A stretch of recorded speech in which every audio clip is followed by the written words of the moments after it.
Mr. President, friends and fellow citizens, he who could address this audience without a quelling sensation has stronger nerves than I have. I do not remember ever to have appeared as a speaker before any assembly more shrinkingly, nor with greater distrust of my ability than I do this day. A feeling has crept over me, quite unfavorable to the exercise of my limited powers of speech. The task before me is one which requires much previous thought and study for its proper performance. I know that apologies of this sort are generally considered flat and unmeaning. I trust, however, that mine will not be so considered. Should I seem at ease, my appearance would much misrepresent me. The little experience I have had in addressing public meetings and country schoolhouses avails me nothing on the present occasion. The papers and placards say that I am to deliver a 4th of July oration. This certainly sounds large and out of the common way, for it is true that I have often had the privilege to speak in this beautiful hall and to address many who now honor me with their presence. But neither their familiar faces nor the perfect gauge I think I have of Corinthian Hall seems to free me from embarrassment. The fact is, ladies and gentlemen, the distance between this platform and a slave plantation, from which I escaped, is considerable, and the difficulties to be overcome in getting from the latter to the former are by no means slight. That I am here today is, to me, a matter of astonishment as well as of gratitude. You will not therefore be surprised if in what I have to say, I evince no elaborate preparation, nor grace my speech with any high-sounding exordium.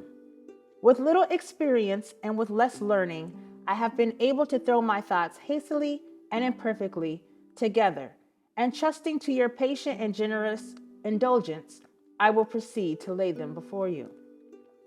This, for the purpose of this celebration, is the 4th of July. It is the birthday of your national independence and of your political freedom. This, to you, is what the Passover was to the emancipated people of God. It carries your minds back to the day and to the act of your great deliverance, and to the signs and to the wonders associated with that act and that day. This celebration also marks the beginning of another year of your national life. It reminds you that the Republic of America is now 76 years old.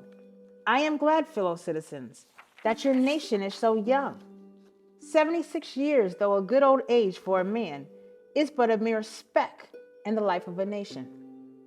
70 years and 10 is the allotted time for individual men, but nations number their years by thousands. According to this fact, you are, even now, only in the beginning of your national career, still lingering in the period of childhood. I repeat, I am glad this is so.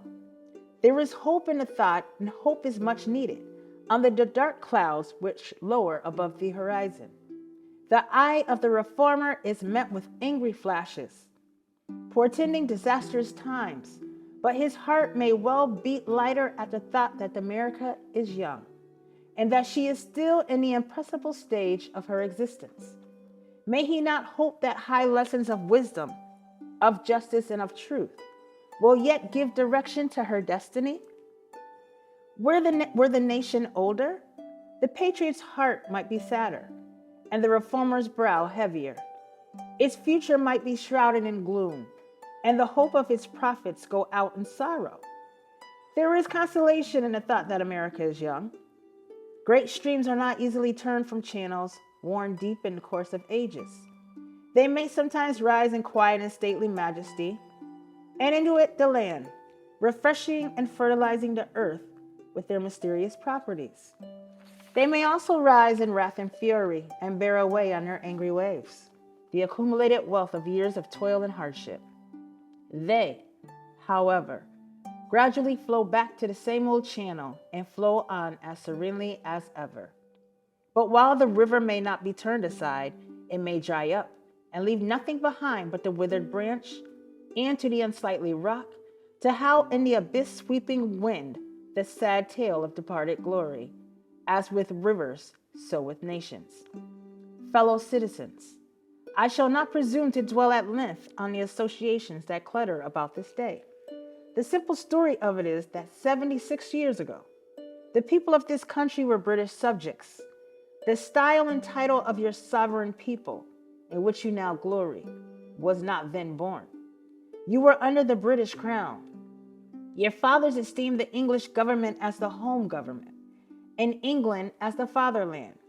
This home government, although a considerable distance from your home, did, in the exercise of its parental prerogatives, impose upon its colonial children such restraints, burdens, and limitations as in its mature judgment it deemed wise, right, and proper.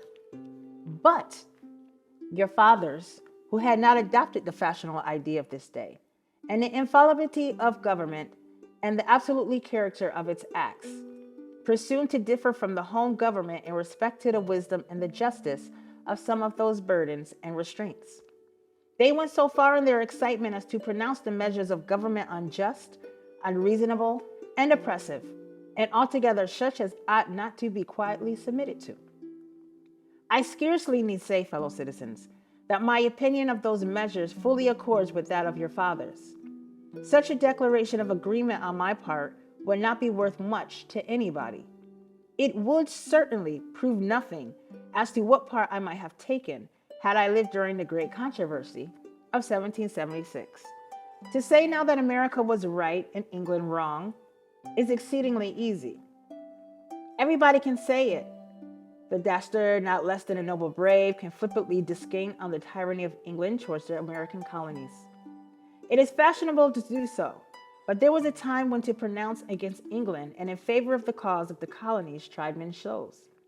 They who did so were accounted in their day plotters of mischief, agitators and rebels, dangerous men, to side with the right against the wrong, with the weak against the strong, and with the oppressed against the oppressor. Here lies the merit, and the one which of all others seem unfashionable in our day. The cause of liberty may be stabbed by the men who glory in the deeds of your fathers. But to proceed. Feeling themselves harshly and unjustly treated by the home government, your fathers, like men of honesty and men of spirit, earnestly sought redress. They petitioned and remonstrated. They did so in a decorous, respectful, and loyal manner. Their conduct was wholly unexceptionable. This, however, did not answer the purpose. They saw themselves treated with sovereign indifference, coldness, and scorn. Yet they persevered. They were not the men to look back. As a sheet anchor takes a firmer hold, when the ship is tossed by the storm, so did the cause of your fathers grow stronger, as it has breasted the chilling blast of kingly displeasure. The greatest and best of British statesmen admitted its justice, and the loftiest eloquence of the British Senate came to its support. But with that blindness which seems to be the unvarying characteristic of tyrants, since Pharaoh and his hosts were drowned in the Red Sea, the British government persisted in the exactions complained of. The madness of this course, we believe, is admitted now, even by England, but we fear the lesson is wholly lost on our present ruler. Oppression makes a wise man mad. Your fathers were wise men, and if they did not go mad, they became restive under this treatment. They felt themselves the victims of grievous wrongs, wholly incurable in their colonial capacity. With brave men, there is always a remedy for oppression. Just here, the idea of a total separation of the colonies from the crown was born. It was a startling idea, much more so than we at this distance of time regard it. The timid and the prudent, as has been imitated, of that day were of course shocked and alarmed by it. Such people lived then, had lived before, and will probably ever have a place on this planet in their course in respect to any great change, no matter how great the good to be attained or the wrong to be redressed by it. may be calculated with as much precision as can be the course of the stars. They hate all changes but silver, gold, and copper change. Of this sort of change, they are always strongly in favor. Those people were called Tories, and the days of your fathers in the appellation probably conveyed the same idea that is meant by a more modern, though a somewhat less euphonious term, which we often find in our papers applied to some of our old politicians. Their opposition to the then dangerous thought was earnest and powerful, but amid all their terror and affrighted vociferations against it, the alarming and the revolutionary idea moved on, and the country with it. On the 2nd of July, 1776, the old Continental Congress, to the dismay of the lovers of ease and the worshippers of property, clothed that dreadful idea with all the authority of national sanction. They did so in the form of a resolution, and as we seldom hit up resolutions, drawn up in our day whose transparency is all equal to this. It may refresh your minds and help my story if I read it. We solemnly publish and declare that these united colonies are, and of right, ought to be free and independent states, that they are absolved from all allegiance to the British Crown, and that all political connection between them and the state of Great Britain is and ought to be totally dissolved. Citizens, your father made good that resolution. They succeeded. And to today, you reap the fruits of their success. The freedom gained is yours, and you therefore may properly celebrate this anniversary. The 4th of July is the first great fact in your nation's history, the very ring, bolt in the chain of your yet undeveloped destiny. Pride and patriotism, not less than gratitude, prompts you to celebrate and to hold it in perpetual remembrance. I have said that the Declaration of Independence is the ring bolt to the chain of your nation's destiny, so indeed I regard it. The principles contained in that instrument are saving principles. Stand by those principles, be true to them on all occasions, in all places, against all foes, and at whatever cost. From the round top of your ship of state, dark and threatening clouds may be seen. Heavy billows like mountains in the distance disclose to the lurid huge forms of flinty rocks. That bolt drawn, that chain broken, and all is lost. Cling to this day.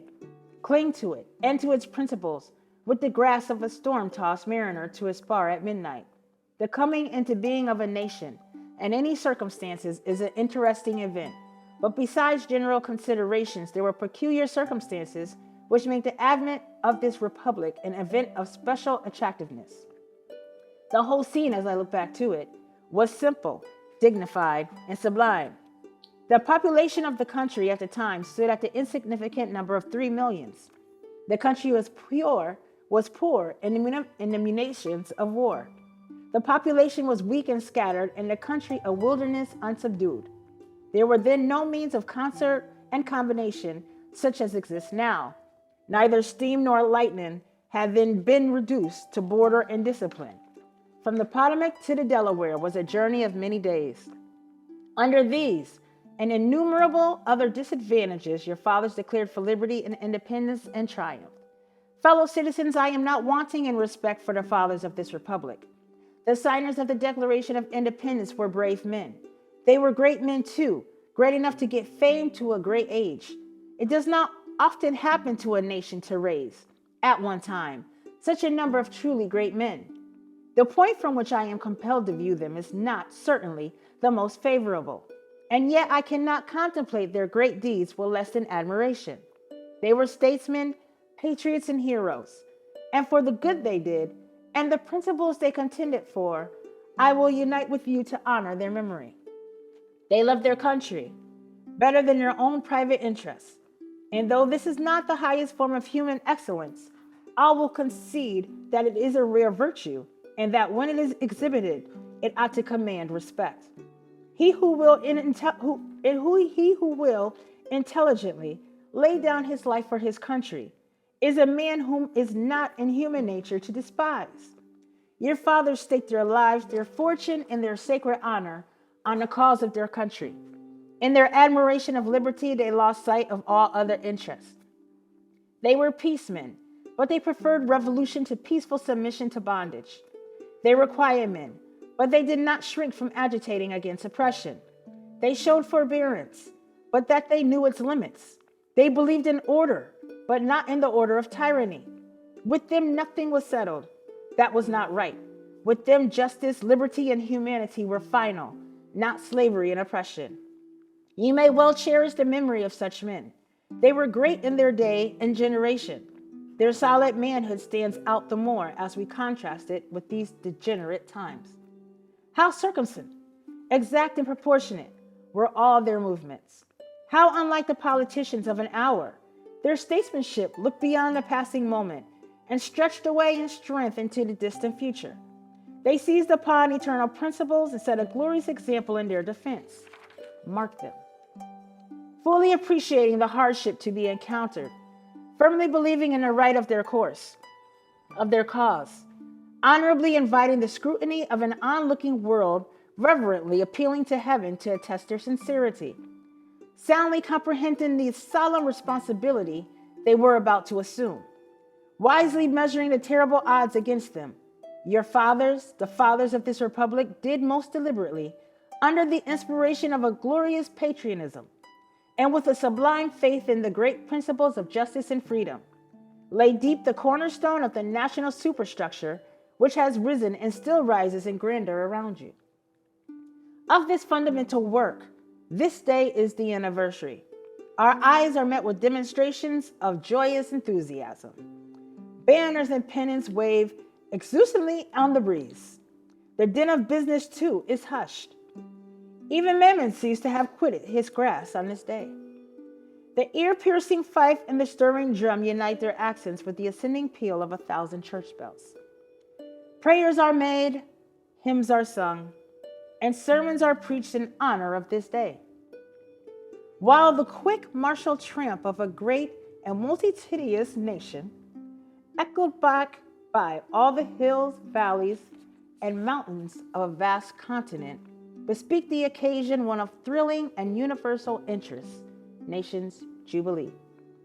Friends and citizens, I need not enter further into the causes which led to this anniversary. Many of you understand them better than I do. You can instruct me in regard to them. That is a branch of knowledge in which you feel, perhaps, a much deeper interest than your speaker. The causes which led to the separation of the colonies from the British Crown have never lacked for a tongue. They have all been taught in your common schools, narrated by your firesides, unfolded from your pulpits, and thundered from your legislative halls, and are as familiar to you as household words.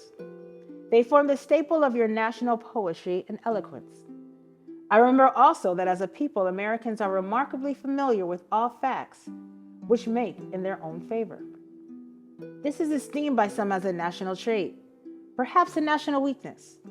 It is a fact that whatever makes for the wealth or for the reputation of Americans and can be had cheap will be found by Americans. I shall not be charged with slandering Americans if I say I think the American side of any question may be safely left in American hands. I leave, therefore, the great deeds of your father to other gentlemen whose claim to have been regularly descended will be less likely to be disputed than mine. My business, if I have any here today, is with the present. The accepted time with God and his cause is the ever-living now. Trust no future, however pleasant. Let the dead past bury its dead. Act in the living present. Heart within and God overhead. We have to do with the past only as we can make it useful to the present and to the future. To all inspiring motives, to noble deeds which can be gained from the past, we are welcome. But now is the time, the important time. Your fathers have lived, died, and have done their work, and have done much of it well. You live and must die, and you must do your work. You have no right to enjoy a child's share in the labor of your fathers, unless your children are to be blessed by your labors. You have no right to wear out and waste the hard-earned fame of your fathers to cover your indolence. Sidney Smith tells us that men seldom eulogize the wisdom and virtues of their fathers, but to excuse some folly or wickedness of their own. This truth is not a doubtful one. There are illustrations of it near and remote, ancient and modern.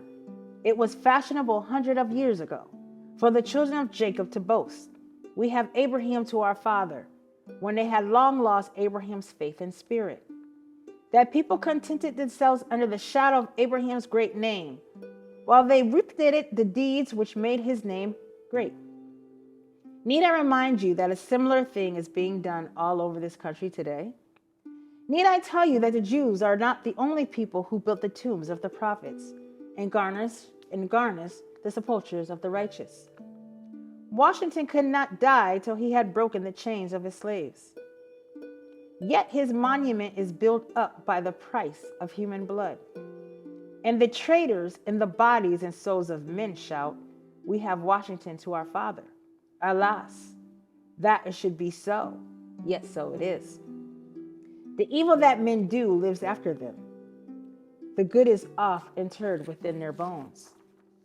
Fellow citizens, pardon me, allow me to ask, why am I called on to speak here today? What have I, or those I represent, to do with your national independence? Are the great principles of political freedom and of natural justice embodied in that Declaration of Independence extended to us? Am I, therefore, called upon to bring our humble suffering to the national altar, and to confess the benefits and express devout gratitude for the blessings resulting from your independence to us? Would to God, both for your sakes and ours, that an affirmative answer could be truthfully returned to these questions. Then would be my task be light, and my burden easy and delightful. For who is there so cold that a nation's sympathy could not warm him? Who so abjurant and dead to the claims of gratitude that would not thankfully acknowledge his priceless benefits? Who so stolid and selfish that will not give his voice to swell the hallelujahs of a nation's jubilee, when the chains of servitude have been broken from his limbs? I am not that man. In a case like that, the dumb might eloquently speak, and the lame man leap as a hart. But such is not the state of the case. I say it with a sad sense of the disparity between us. I am not included within the pale of this glorious anniversary. Your high independence only reveals the immeasurable distance between us. The blessings in which you this day rejoice are not enjoyed in common. The rich inheritance of justice, liberty, prosperity, and independence bequeathed by your fathers is shared by you, not by me.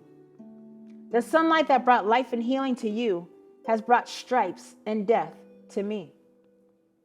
This 4th of July is yours, not mine. You may rejoice, and I must mourn. To drag a man in fetters into the grand illuminated temple of liberty and call upon him to join you in joyous anthems were in human mockery and irony. Do you mean, citizens, to mock me by asking me to speak today? If so, there is a parallel to your conduct. And let me warn you that it's dangerous to copy the example of a nation whose crimes, lowering up to heaven, were thrown down by the breath of the Almighty, burying that nation in ruin. I can today take up the plaintive lament of a peeled and woe-smitten people. By the rivers of Babylon, there we sat down. Yea, we wept when we remembered Zion. We hanged our harps upon the willows in the midst thereof, for there they that carried us away captive required of us a song. And they who wasted us required of us a mirth, saying, Sing us one of the songs of Zion. How can we sing the Lord's song in a strange land? If I forget thee, O Jerusalem, let my right hand forget her cunning. If I do not remember thee, let my tongue cleave to the roof of my mouth. Fellow citizens, above your national joy, I hear the mournful wail of millions, whose chains, heavy and grievous yesterday, are today rendered more intolerable by the jubilee shouts that reach them. If I do forget, if I do not faithfully remember those bleeding children of sorrow this day, may my right hand forget her cunning, and may my tongue cleave to the roof of my mouth. To forget them, to pass lightly over their wrongs, and to chime in with the popular theme would be treason, most scandalous and shocking, and would make me a reproach before God and the world. I shall see this day in its popular characteristics from the slave's point of view. Standing there, identified with the American bondman, making his wrongs mine. I do not hesitate to declare with all my soul that the character and conduct of this nation never looked blacker to me than on this 4th of July. Whether we turn to the declarations of the past or to the professions of the present, the conduct of the nation seems equally hideous and revolting. America is false to the past, false to the present, and solemnly binds herself to be false to the future. Standing with God and the crushed and bleeding slave on this occasion, I will, in the name of humanity which is outraged, in the name of liberty which is fettered, in the name of the Constitution and the Bible, which are disregarded and trampled upon, dare to call in question and to denounce, with all the emphasis I could command, everything that serves to perpetuate slavery, the great sin and shame of America. I will not equivocate. I will not excuse. I will use the severest language I can command, and yet not one word shall escape me from that any man whose judgment is not blinded by prejudice, or who is not at heart a slaveholder, shall not confess to be fight and just. But I fancy I hear one of my audience say, it is just in this circumstance that you and your brother abolitionists fail to make favorable impression on the public mind. Would you argue more and denounce less? Would you persuade more and rebuke less? Your cause would be more likely to succeed.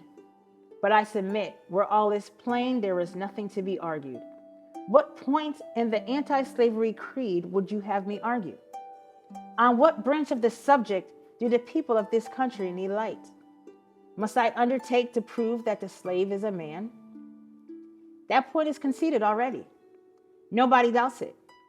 The slaveholders themselves acknowledge it in the enactment of laws for their government. They acknowledge it when they punish disobedience on the part of the slave. There are 72 crimes in the state of Virginia which, if committed by a black man, no matter how ignorant he may be, subject him to the punishment of death, while only 2 of the same crimes will be subject a white man to the like punishment. What is this but the acknowledgement that the slave is a moral, intellectual, and responsible being?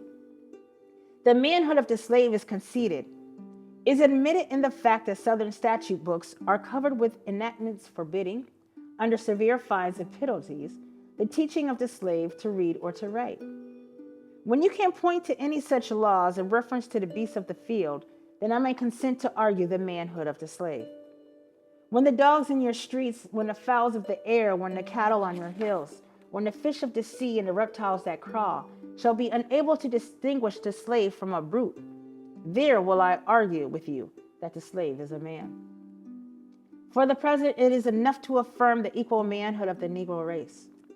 It is not astonishing that while we are plowing, planting, and reaping, using all kinds of mechanical tools, erecting houses, constructing bridges, building ships, working in metals of brass, iron, copper, silver, and gold, that while we are reading, writing, ciphering, acting as clerks, merchants, and secretaries, having amongst us lawyers, doctors, ministers, poets, authors, editors, orators, and teachers, that while we are engaged in all manner of enterprises common to other men, digging gold in California, capturing the whale in the Pacific, feeding sheep and cattle on the hillside, living, moving, acting, thinking, planning, living in families as husbands, wives, and children, and above all, confessing and worshiping the Christian's God, and looking hopefully for life and immortality beyond the grave, we are called upon to prove that we are men.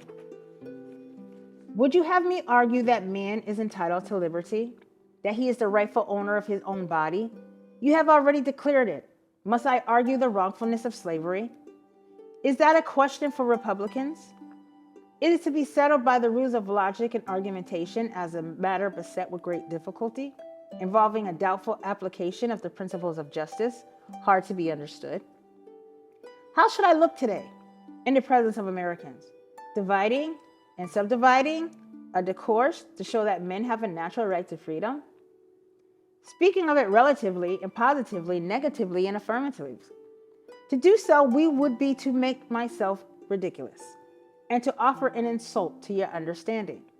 There is not a man beneath the canopy of heaven that does not know that slavery is wrong for him.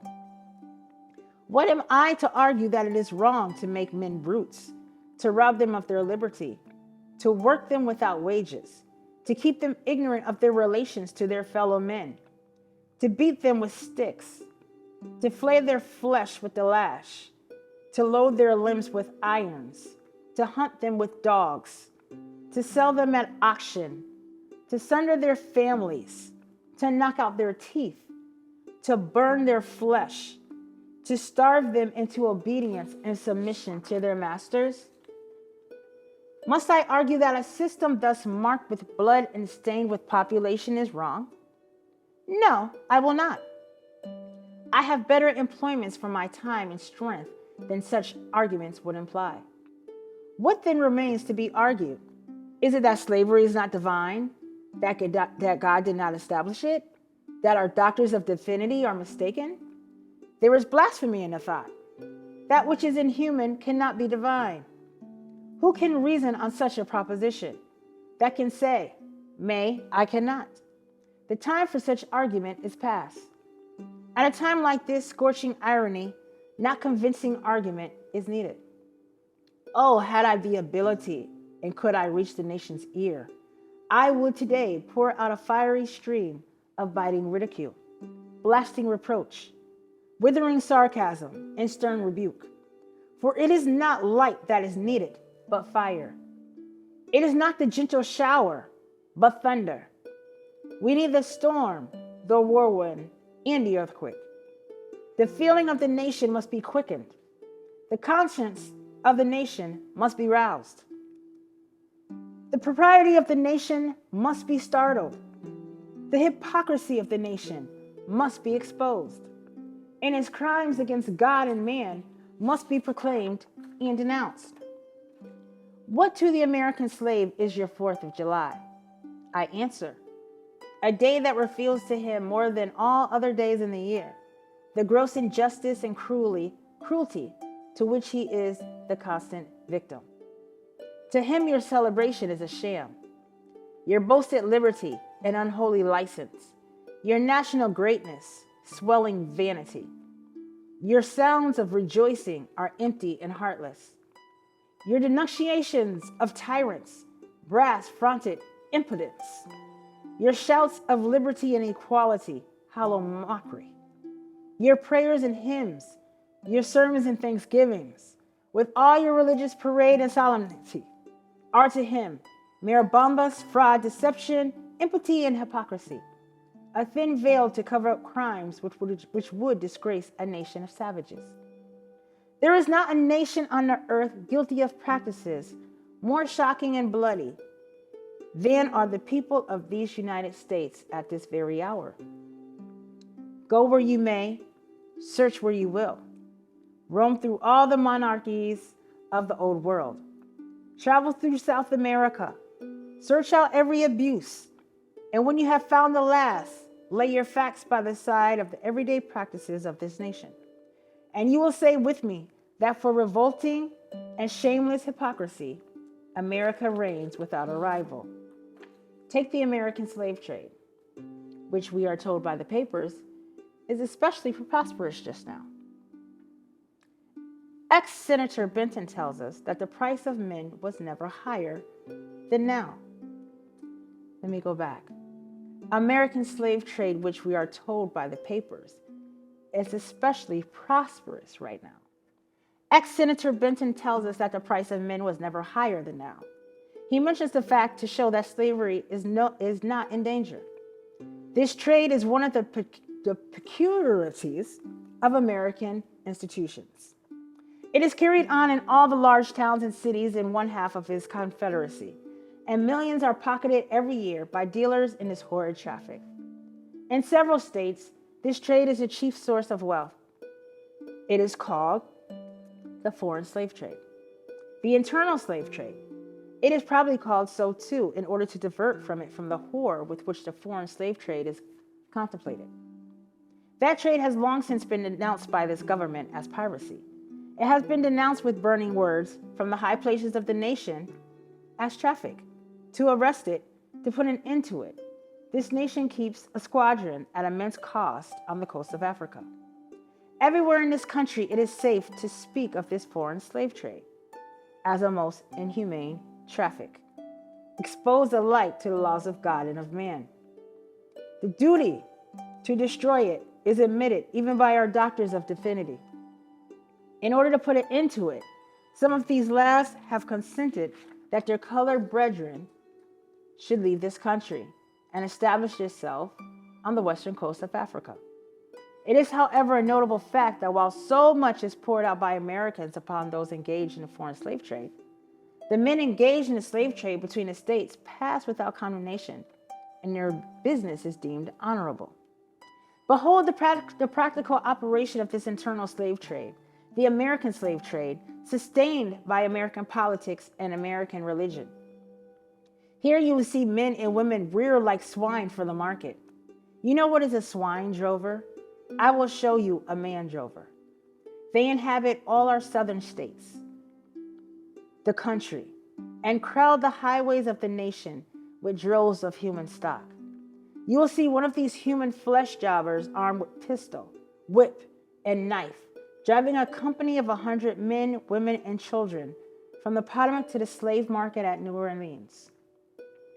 These wretched people are to be sold singly or in lots to suit purchases. They are food for the cotton field and the deadly sugar mill. Mark the sad procession as it moves wearily along, and the inhuman wretch who drives them. Hear his savage yells and his blood-chilling oaths as he hurries on his captives. There see the old man with locks thin and gray. Cast one glance, if you please, upon that young mother whose shoulders are bare to the scorching sun, her tears falling on the brow of the babe in her arms. See, too, that girl of 13 weeping, yes, weeping, as she thinks of the mother from whom she has been torn. The drove moves tardily. Heat and sorrow have nearly consumed their strength. Suddenly you hear a quick snap, like the discharge of a rifle. The fetters clank, and the chain rattles simultaneously. Your ears are saluted with a scream that seems to have torn its way to the center of your soul. The crack you heard was the sound of the slave whip. The scream you heard was from the woman you saw with the baby. Her speed had faltered under the weight of her child and her chains. That gash on her shoulder tells her to move on. Follow the drove to New Orleans. Attend the auction. See men examined like horses. See the forms of women rudely and brutally exposed to the shocking gaze of American slave buyers. See this drove sold and separated forever, and never forget the deep, sad sobs that arose from those scattered multitude. Tell me, citizens, where under the sun can you witness a spectacle more flinders and shocking? Yet this is but a glance at the American slave trade as it exists at this moment in the ruling part of the United States. I was born amid such sights and scenes. To me, the American slave trade is a terrible reality. When a child, my soul was often pierced with the sense of its horrors. I lived on Philpott Street, Fells Point, Baltimore, and have watched from the wharves the slave ships in the basin anchored from the shore with their cargoes of human flesh, waiting for favorable winds to waft them down the Chesapeake. There was at that time a grand slave mart kept at the head of Pratt Street by Austin Woodfolk. His agents were sent into every town and county in Maryland, announcing their arrival through the papers and on flaming handbills headed "Cash for Negroes." These men were generally well-dressed men and very captivating in their manners, ever ready to drink, to treat, and to gamble. The fate of many a slave has depended upon the turn of a single card. and many a child has been snatched from the arms of its mother by bargains arranged in a state of brutal drunkenness. The fleshmongers gather up their victims by dozens and drive them chained to the General Depot at Baltimore. When a sufficient number have been collected here, a ship is chartered for the purpose of conveying the crew to Mobile or to New Orleans. From the slave prison to the ship, they are usually driven in the darkness of night. For since the anti-slavery agitation, a certain caution is observed. In the deep, still darkness of midnight, I have been often aroused by the dead heavy footsteps and the cries of the chained gangs that passed our door. The anguish of my boyish heart was intense, and I was often consoled when speaking to my mistress in the morning to hear her say that the custom was very wicked, and that she hated to hear the rattle of the chains and the heart-wrenching cries. I was glad to find one who sympathized with me in my horror. Fellow citizens, this murderous traffic is today an active operation in this boasted republic. In the solitude of my spirit, I see clouds of dust raised on the highways of the South. I see the bleeding footsteps. I hear the doleful wail of fettered humanity. On the way to the slave markets where the victims are to be sold like horses, sheep, and swine, knocked off to the highest bidder. There I see the tenderest ties ruthlessly broken to gratify the lust, caprice, and rapacity of the buyers and sellers of men. My soul sickens at the sight. Is this the land your fathers loved? The freedoms which they toiled to win? Is this the earth whereon they moved? Are these the graves they slumber in? But a still more inhuman, disgraceful, and scandalous state of things remains to be presented. By an act of the American Congress, not yet 2 years old, slavery has been nationalized in its most horrible and revolting form. By that act, Mason and Dixon's line has been obliterated. New York has become as Virginia, and the power to hold, hunt, and sell men, women, and children as slaves remains no longer a mere state institution, but is now an institution of the whole United States. The power is coextensive with the Star-Spangled Banner and American Christianity. Where these go, may also go the merciless slave hunter. Where these are, man is not sacred. He is a bird for the sportsman's gun.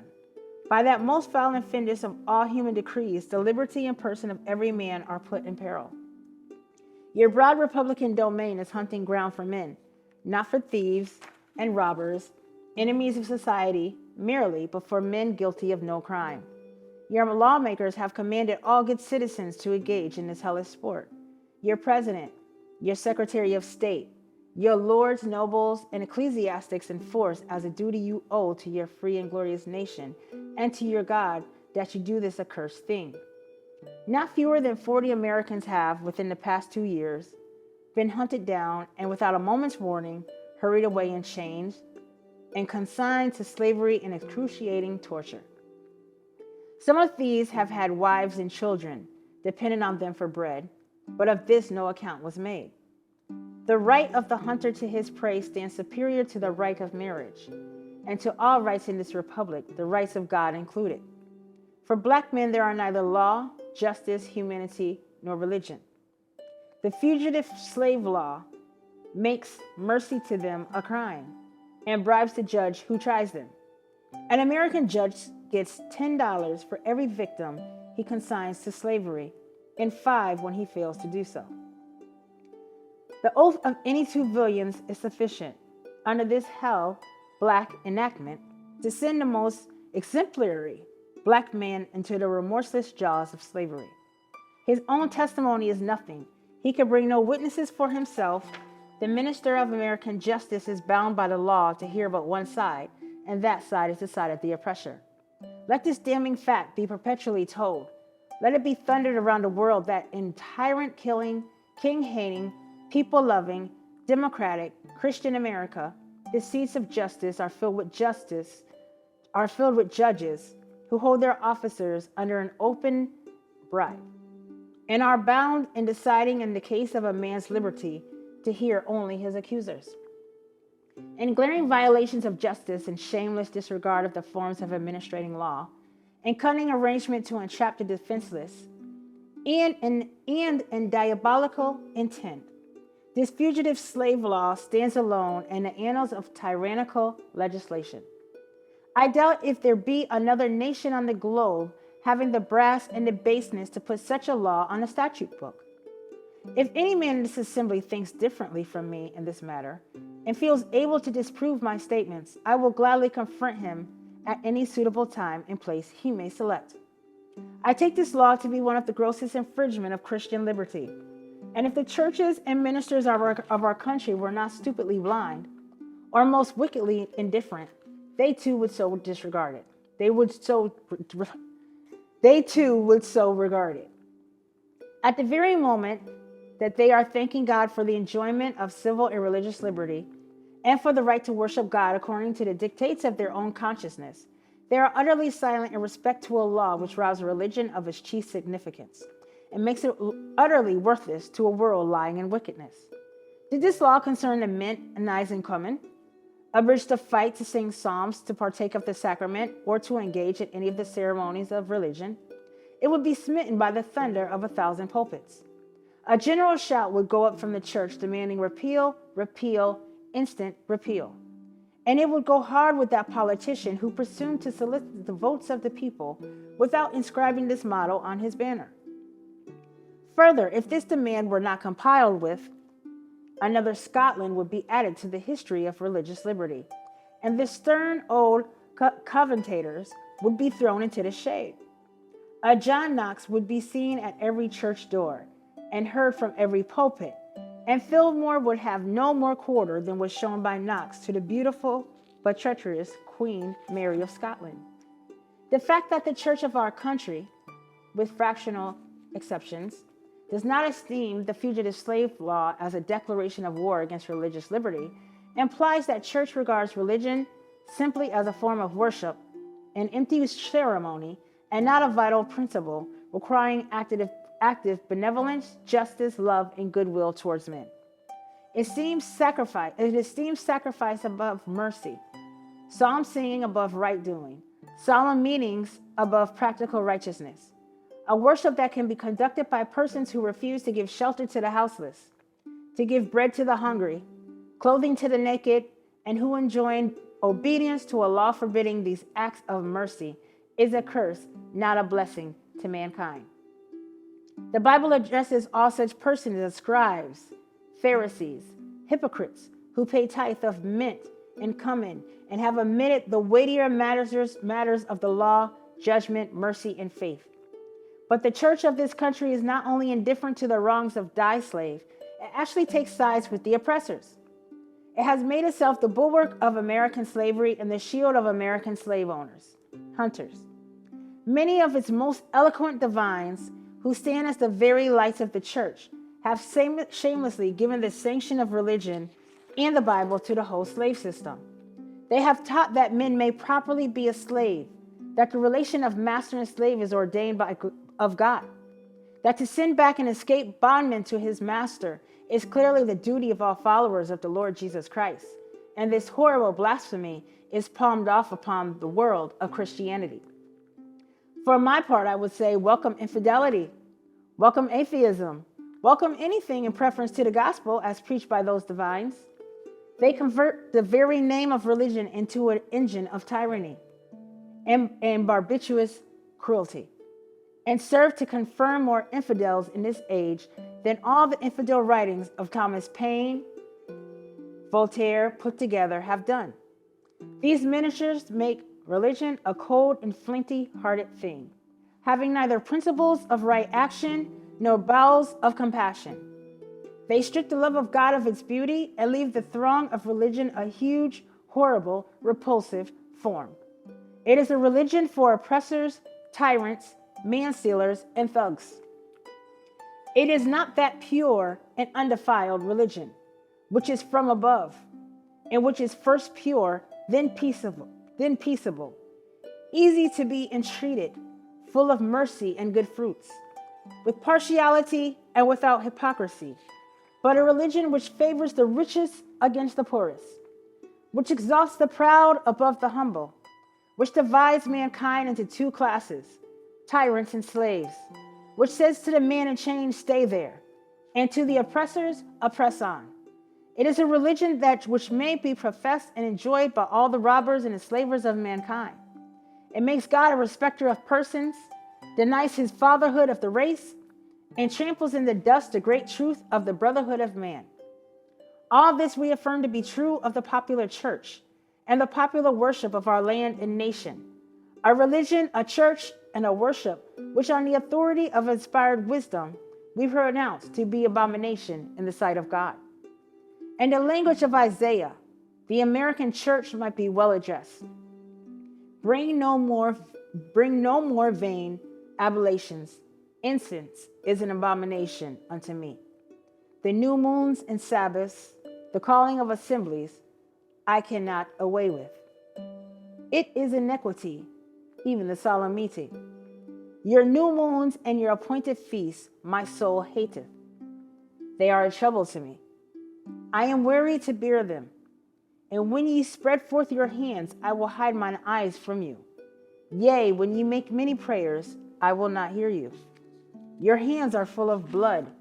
Cease to do evil. Learn to do well. Seek judgment. Relieve the oppressed.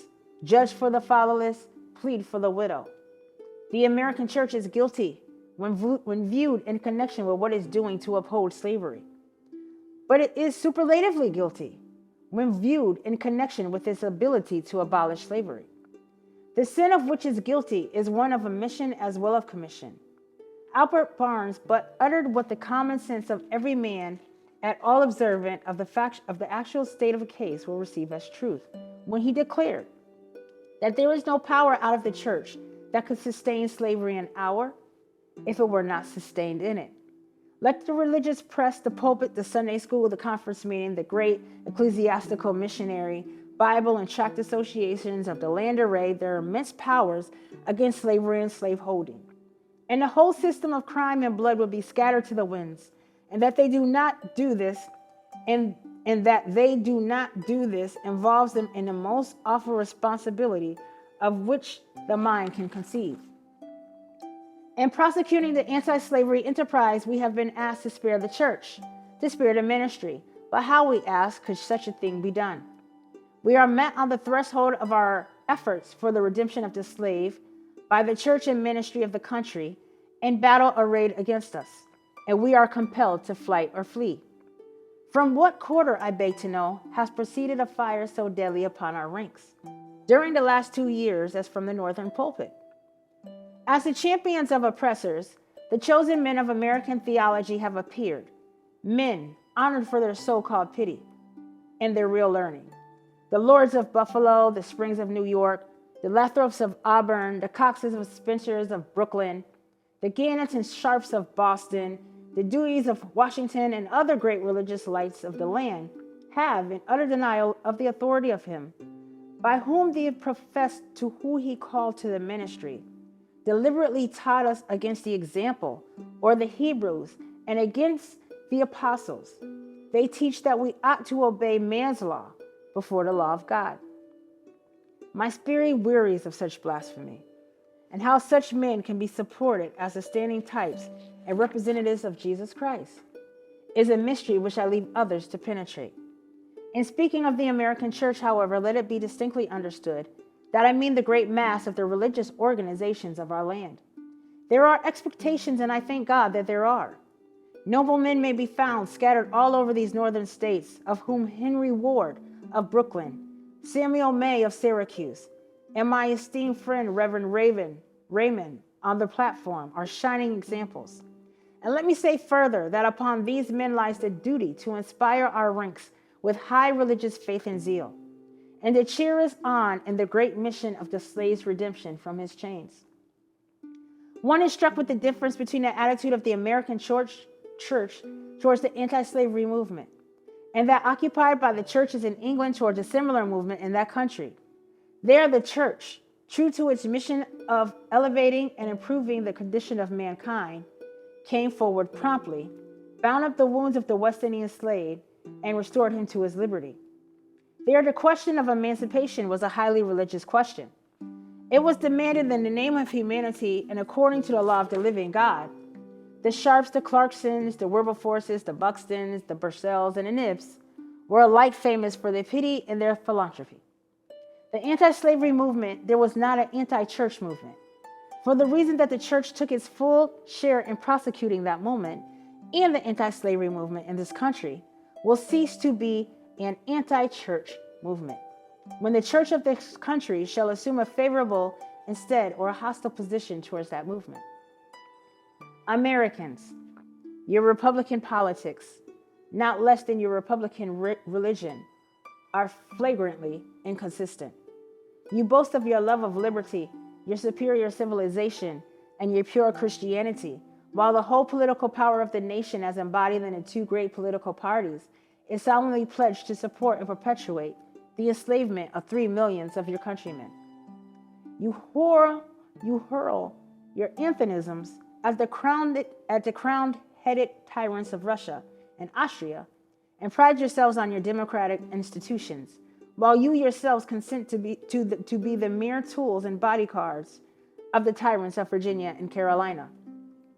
You invite to your shores fugitives of oppression from abroad, honor them with banquets, greet them with ovations, cheer them, toast them, salute them, protect them, and pour out your money to them like water.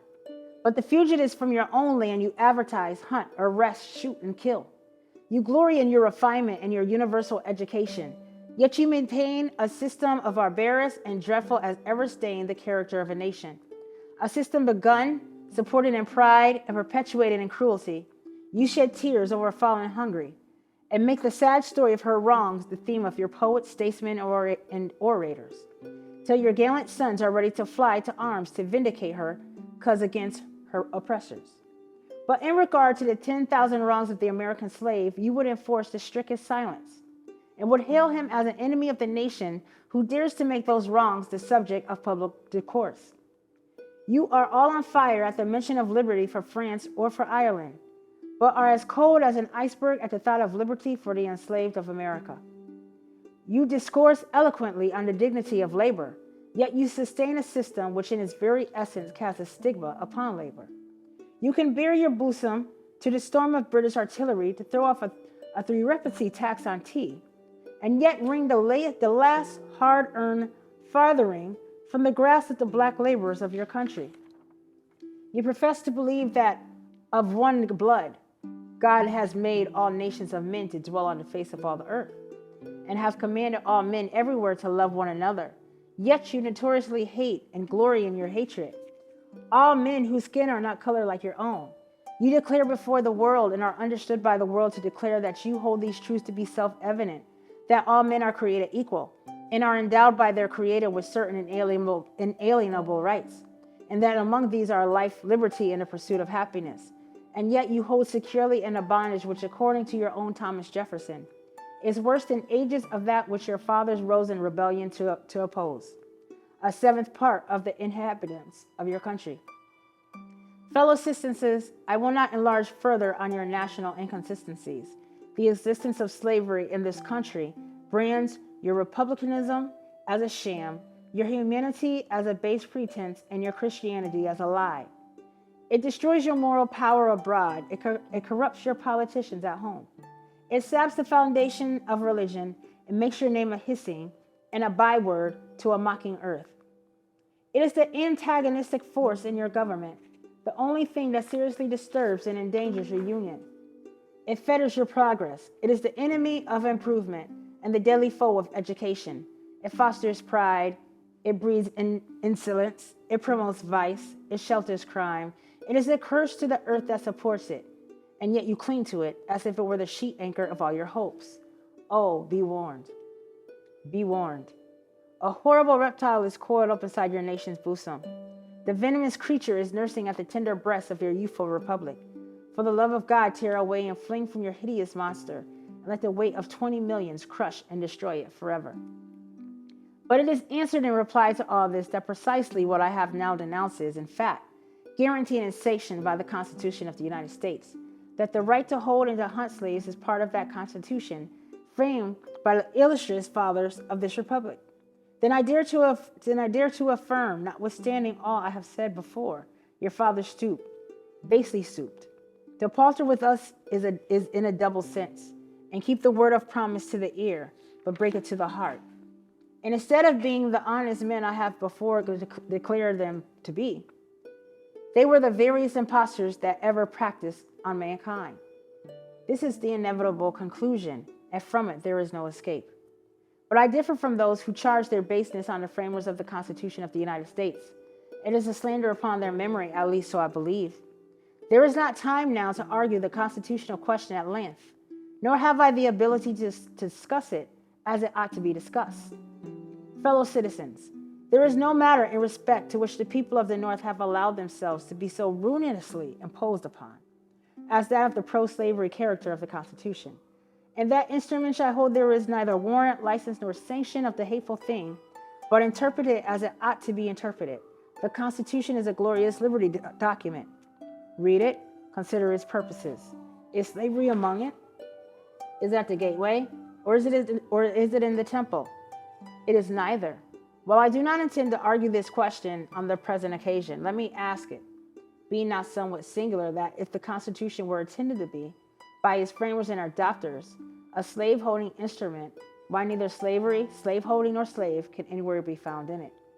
What would be thought of an instrument legally drawn up, for the purpose of entitling the city of Rochester to a tract of land, in which no mention of land was made? Now there are certain rules of interpretation for the proper understanding of all legal instruments. These rules are well established. They are plain, common sense rules such as you and I and all of us can understand and apply without having passed years in the study of law. I scout the idea that the question of the Constitution of slavery is not a question for the people. I hold that every American citizen has a fight to form an opinion of the Constitution and to propagate that opinion and to use all honorable means to make his opinion the prevailing one. Without this fight, the liberty of an American citizen would be as insecure as a Frenchman.